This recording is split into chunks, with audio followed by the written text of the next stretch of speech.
Ms. Kiran Goswami, MSc in Mental Health Nursing. In previous classes, we have seen about the half portion of electroconvulsive therapy. Okay, we have seen about the types of ECT, placement of electrodes, then mechanism of action, indications, contraindication, side effects, and in today's class we will see about the role of nurse. ठीक है, और we can say that procedures of ECT, मतलब कि ECT का procedures अपन कैसे देते हैं वो अपन देखते हैं. ठीक है, ये बहुत सारे पॉइंट्स में दिया है, जैसे कि यहाँ पे फर्स्ट क्या है, night before ECT, morning of ECT, then during ECT and after care. Okay, तो ये सारे अपन पॉइंट्स अपन को पढ़ना है इसमें. ठीक है, so first we will see role of nurse during the night before ECT. Okay, so first is what, ensure that patient had thorough physical examination including ECG, SB and urine for sugar, X-ray, skull and chest. ठीक है,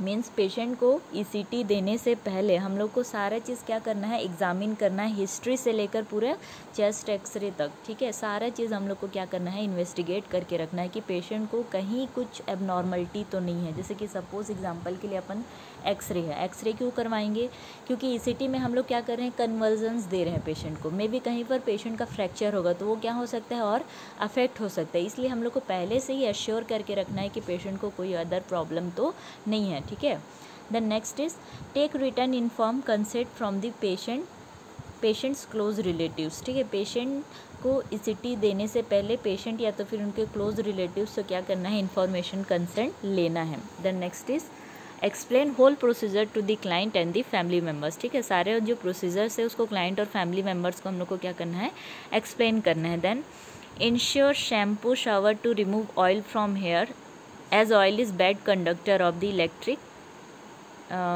current. ठीक है, means patient को ECT देने से पहले उनके जो हेयर हैं, ठीक है, उसको शैम्पू या शावर से क्या करना है, अपन को नहलाना है, उनके हेयर वॉश करना है. क्यों, क्योंकि यहाँ पे हेयर में अगर ऑयल होगा तो उसको रिमूव करना क्या हो जाता है, ज़रूरी हो जाता है. क्यों ज़रूरी होगा, क्योंकि ऑयल बैड कंडक्टर है किसका, इलेक्ट्रिक कनेक्ट का. क्योंकि हम लोग क्या कर रहे हैं, ईसीटी में करंट प्रोवाइड कर रहे हैं ना पेशेंट को. ठीक है, करंट लाना है उसको, और हेड में ही क्या रहेगा, हेयर में अगर ऑयल रहेगा तो वो इलेक्ट्रिक करंट को क्या करेगा, ज़्यादा कंडक्ट नहीं करेगा. ठीक है, वो उसको क्या कर देगा, रिमूव कर देगा, मतलब कि इलेक्ट्रिक करंट उसमें पास ही नहीं हो पाएंगे. ठीक है, स्कल में, इसलिए हेयर से ऑयल को क्या करना है, रिमूव करना है, because oil is a bad conductor of electrics. Okay, the next is no meals that includes meat, fried or fatty foods for 8 hours prior to the treatment. ठीक है, हम लोग को क्या करना है, सॉफ्ट खाना देना है पेशेंट को, सॉफ्ट ड्रिंक्स देने हैं पेशेंट को. उसको ज़्यादातर ऐसे खाना नहीं देना है जो कि लेट से क्या होता है, वो डाइजेस्ट होता है, लाइक मीट है, फ्राइड, फैटी फूड्स, ये सब चीज़ नहीं देना है. क्योंकि बोलते हैं ना कि सर्जरी से पहले क्या होना चाहिए, 2-3 घंटे पहले से ही क्या होना चाहिए, उसका जो स्टमक है वो एम्प्टी होना चाहिए, क्योंकि वहाँ पे पेशेंट को क्या हो सकता है, गैस्पिंग वगैरह या तो फिर अदर ब्रीदिंग डिफ़िकल्टीज़ हो सकता है. ओके, इसलिए एम्प्टी स्टमक रखना है पेशेंट को. और मतलब कि अगर नाइट में है तो अपन फ्राइड वाइड या तो फिर मीट वगैरह प्रोवाइड नहीं करेंगे. ठीक है, then next is if patient engage solid fluids within NPO period notify ECT team. ठीक है, अगर पेशेंट को सॉलिड आइटम ईट कर लेता है, ठीक है, लाइक मीट वगैरह खा लेता है ECT देने से पहले, तो उसको क्या करना है, अपन को फिजिशियन को नोटिफाई करना है. ठीक है, the next is ensure all allergy ID bands are in place. ठीक है, मतलब कि पेशेंट के रिस्ट में अपन को क्या करना है, ID बैंड या तो फिर उसका रजिस्ट्रेशन नंबर वगैरह क्या करना है, टैग करके रखना है ना, क्योंकि कोई दूसरा पेशेंट ECT रूम में ना चला जाए, इसलिए अच्छे से प्रॉपर एड्रेस या तो फिर पेशेंट का प्रॉपर नेम, प्लेस और सारा चीज़ लिखा होना चाहिए. ठीक है, then next is allergy, ensure allergy, patient को किसी चीज़ से एलर्जी है या नहीं है, वो सारे चीज़ भी अपन को ध्यान में रखना है ना. Then nail polish makeup removed accurate oxygen saturation monitoring. ठीक है, यहाँ पे क्या होता है कि कभी कभी क्या होता है, ECT जब अपन देते हैं तो पेशेंट को क्या होता है कि ऑक्सीजन की डेफिशिएंसी भी हो जाती है, ठीक है। कभी कभी पेशेंट अच्छे से ब्रीदिंग नहीं कर पाता है, कभी कभी कोलैप्स हो जाते हैं लंग्स, तो उस कंडीशंस पे पेशेंट को ब्रीदिंग डिफ़िकल्टी हो सकती है, ठीक है। और हम लोग को ब्रीदिंग डिफ़िकल्टी या तो फिर साइनोसिस, अगर ऑक्सीजन नहीं पहुँचेगा तो पेशेंट के हैंड वगैरह में क्या होगा, साइनोसिस होगा ना, तो उसको देखने के लिए हम लोग को नेल्स को देखने की या चेक करने की ज़रूरत पड़ेगी, ठीक है। उस कंडीशन में अगर नेल पॉलिश लगा होगा पेशेंट के फिंगर्स में या तो फिर नेल्स में, तो उस कंडीशन पे हम लोग को वो साइनोसिस नहीं दिखेगा। इसलिए पेशेंट का नेल पॉलिश रिमूव करवाना क्या है, ज़रूरी है, because we can see that oxygen saturation on that, okay. Means cyanosis level अपन उससे क्या कर सकते हैं, चेक कर सकते हैं। इसलिए नेल पॉलिश वगैरह से क्या करना है, रिमूव करना है, ठीक है। याद रखना, नेल पॉलिश है, ऑयल है, ये सारी चीज़ रिमूव करवाना है ना, okay. The next is the remove all metal articles like bangles, watch, rings, ECT as metal is good conductor of electric current, ठीक है। मीन्स पेशेंट के अपन ब्रेन में ज़्यादातर इलेक्ट्रिक करंट को पास कर रहे हैं ना, तो उस कंडीशंस पे अगर पेशेंट बैंगल, वॉच, रिंग अगर पहने रहेगा तो जो इलेक्ट्रिक करंट है वो कहाँ चला जाएगा, उन मेटल्स पे चला जाएगा, ठीक है। बैंगल्स है, वॉच है, रिंग्स है, उनमें चला जाएगा। इसलिए हम लोग को ECT देने से पहले इन सारे ऑब्जेक्ट्स को क्या करना है, रिमूव करवाना है, ओके। सो ECT देने से पहले अपन को ये सारे चीज़ पे ध्यान रखना है, okay, night before the ECT। The next we will see about the morning of ECT, ठीक है। ECT जिस दिन दे रहे हैं उसके मॉर्निंग में पेशेंट के लिए क्या क्या प्रिकॉशंस रखने हैं, क्या रोल ऑफ नर्स है, वो अपन देखते हैं, ठीक है। First is maintain NPO status. NPO that means nil per oral ना, ठीक है। NPO लेवल को अपन को क्या करना है, मेंटेन करके रखना है, ओके। मीन्स सपोज ECT देने से पहले 2-3 घंटे पहले तक हम लोग को पेशेंट को कुछ नहीं देना है, इवन वाटर भी नहीं देना है, ठीक है।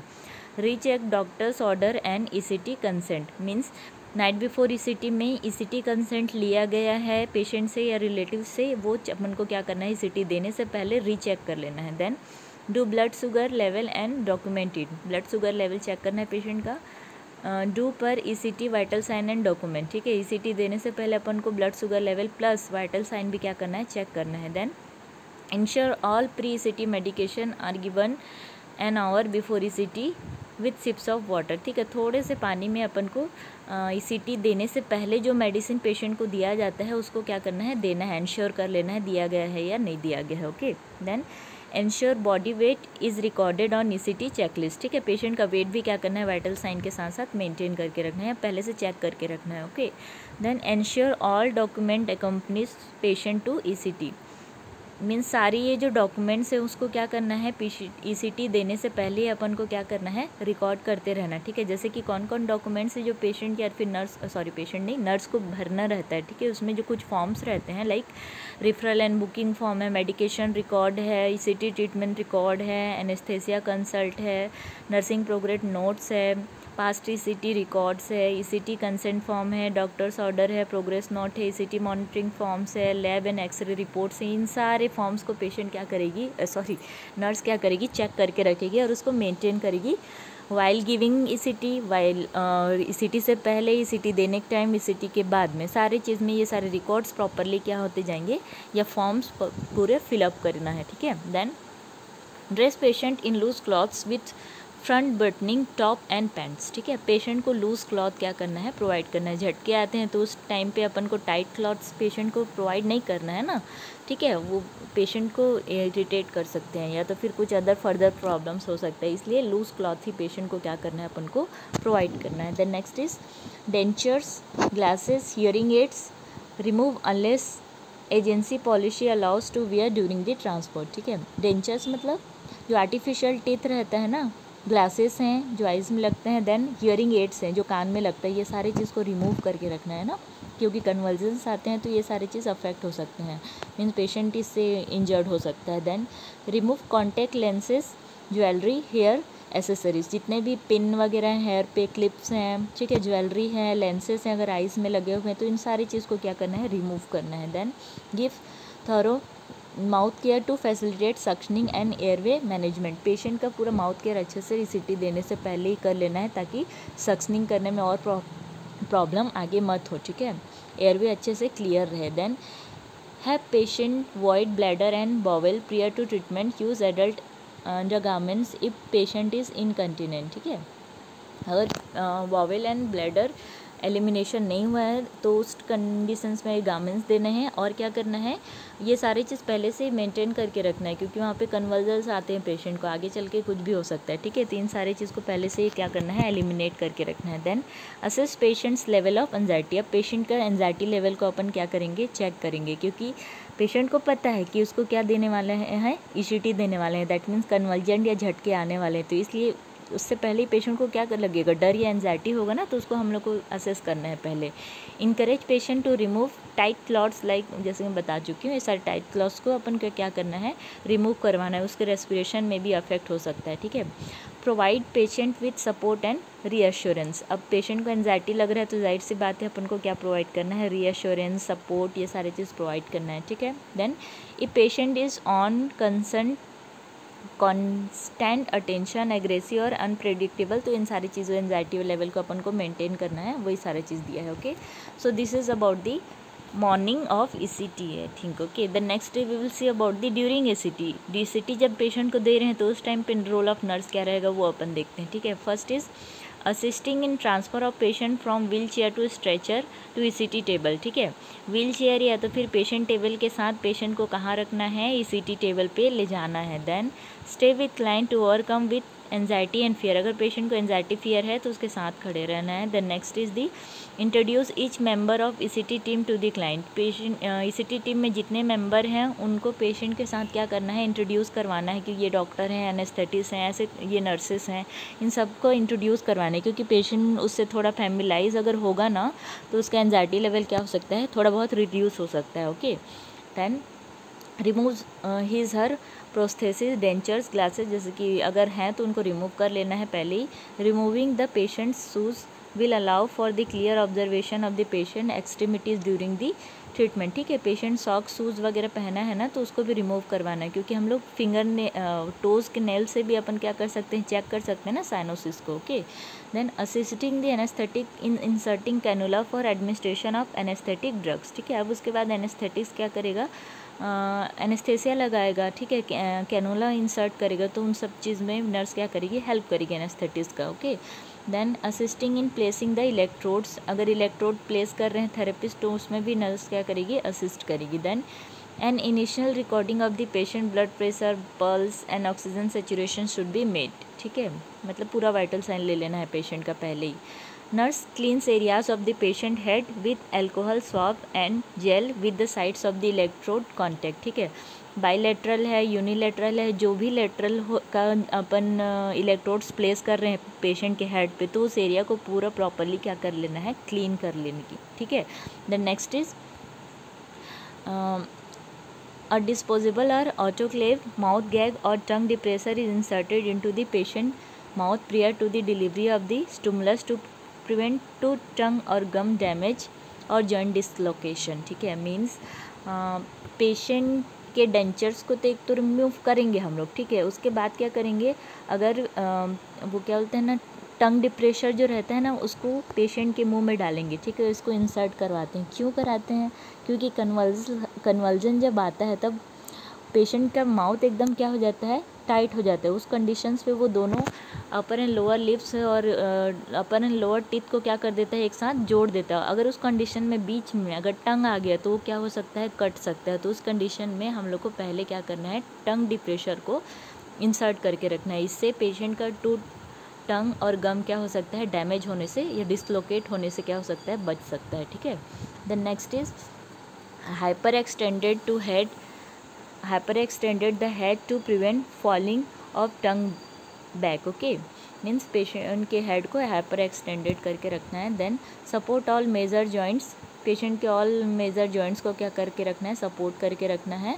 Then observe for gland seizures, अब पेशेंट को क्या करते हैं अपन, ECT देना स्टार्ट करते हैं और नर्स क्या करेगी, ग्लैंड सीजर को क्या करते रहेगी, असेस करते रहेगी। देन अगर पेशेंट को सिक्रीशंस आ रहे हैं, ठीक है, सक्शनिंग करके नर्स उसको क्या करेगी, क्लियर करेगी, ठीक है। Suction immediately and provide oxygen to the patient, oxygen level को भी नर्स क्या करती रहेगी, मेंटेन करते रहेगी। Then observe the patient for breathing respiration during procedures, means patient अच्छे से रेस्पिरेट कर रहा है कि नहीं, ऑक्सीजन में लेवल मेंटेन है कि नहीं, इसको नर्स क्या करेगी, ऑब्जर्व करेगी.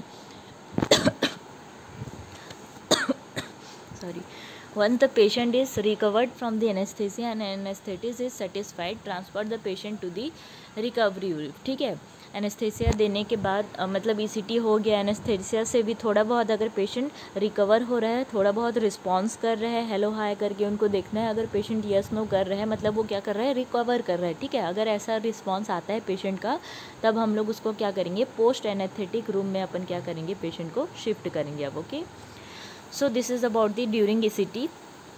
Then next we will see about the after care. Okay, here check the vital signs every 15 minute. ECT देने के बाद पेशेंट को जब हम लोग पोस्ट एनेस्थेटिक या पोस्ट ऑपरेटिव रूम में ले आएंगे, तब हर 15 मिनट में उनका क्या करते रहना है, वाइटल साइन चेक करते रहना है. देन ऑक्सीजन लेवल को भी अपन चेक करेंगे. ठीक है, पेशेंट का एयरवे मेंटेन हो रहा है कि नहीं वो अपन देखेंगे.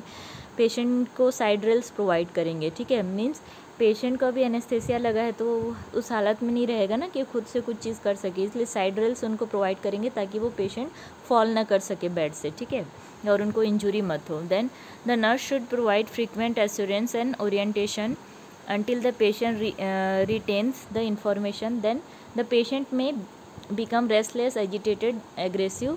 मीन्स पेशेंट को सपोर्ट प्रोवाइड करते रहना है ना, क्योंकि पेशेंट अगर उसको होश आता रहेगा तो दर्द या तो फिर ECT या एंजाइटी या तो फिर फियर हो सकता है, इसलिए उनको सपोर्ट प्रोवाइड करते रहना है. ठीक है, the recovery nurse should pass on information to the ward nurse.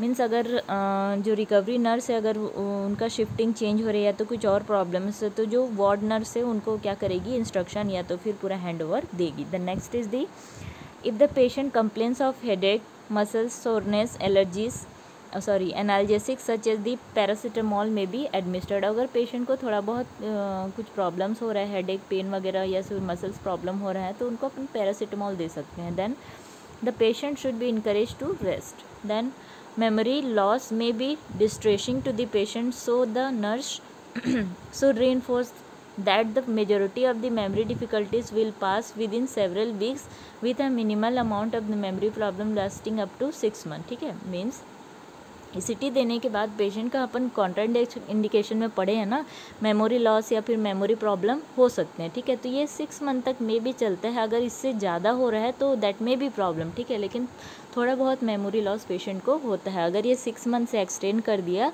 तो दैट में भी कॉज प्रॉब्लम. उसके बाद अपन को क्या करना है, डॉक्टर को बताना ज़रूरी रहता है. Okay, then document the procedure, mention any important events. ठीक है, अब उसके बाद पूरा डॉक्यूमेंट वर्क क्या करेगी नर्स, पूरे फॉर्म्स वगैरह को क्या करेगी, फिलअप करेगी. ठीक है, और अगर कुछ प्रॉब्लम होता है तो उसको फिजिशियंस को क्या करेगी, नोटिफाई करेगी. Okay, so this is all about the ECT and it is very very important for your exam. ठीक है, अगर एग्ज़ाम में ECT आता है तो ये सारे स्टेप बाय स्टेप आप लोग को लिखना पड़ेगा. Okay, even role of nurse भी. Okay, thank you students.